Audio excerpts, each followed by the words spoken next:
Imagine living in a world where emperors threw wild orgies, public baths doubled as dating apps, and dinner parties ended with shocking bedroom games. Welcome to ancient Rome, a society where sex was politics, power, and entertainment. Hey everyone, welcome back to the channel. Today we're diving into the scandalous underbelly of the Roman Empire, a world where bizarre sexual practices shaped culture, politics, and even history itself. Trust me, this is going to get wild.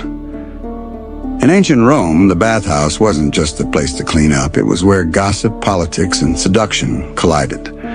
Men and women mingled in steamy chambers with massages, oils, and whispers of forbidden rendezvous.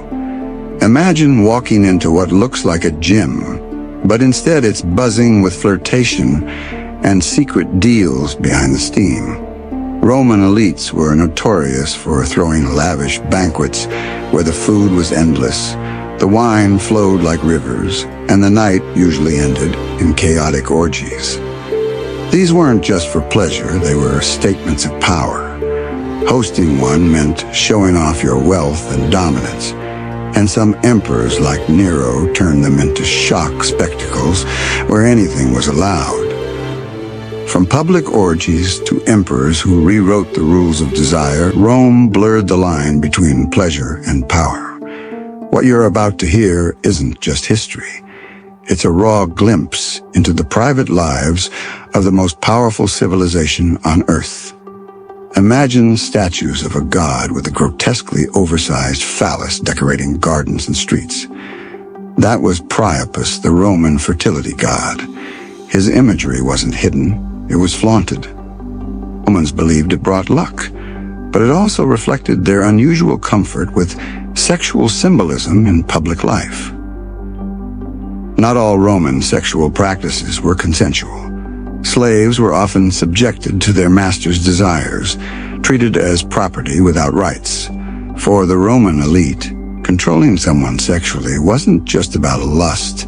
It was about dominance and reinforcing social hierarchy. It's a darker side of Roman intimacy that reveals just how deeply power and sex were intertwined.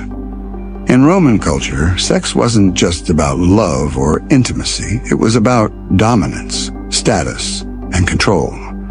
Freeborn men could indulge openly, while women and slaves were often used as objects of pleasure. To them, the act wasn't judged by morality, but by who held the power. And then, there were the emperors.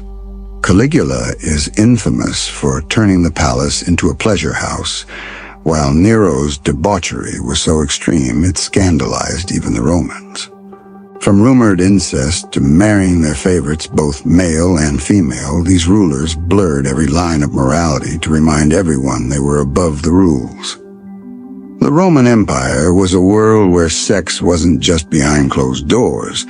It was public, political, and deeply tied to power. Some of their practices shock us today, but they also remind us how different societies shape intimacy in their own strange ways. So what do you think? Were the Romans just ahead of their time, or dangerously obsessed? Drop your thoughts in the comments. And don't forget to subscribe now to Forgotten Historians, like and share. Thank you, see you in the next video.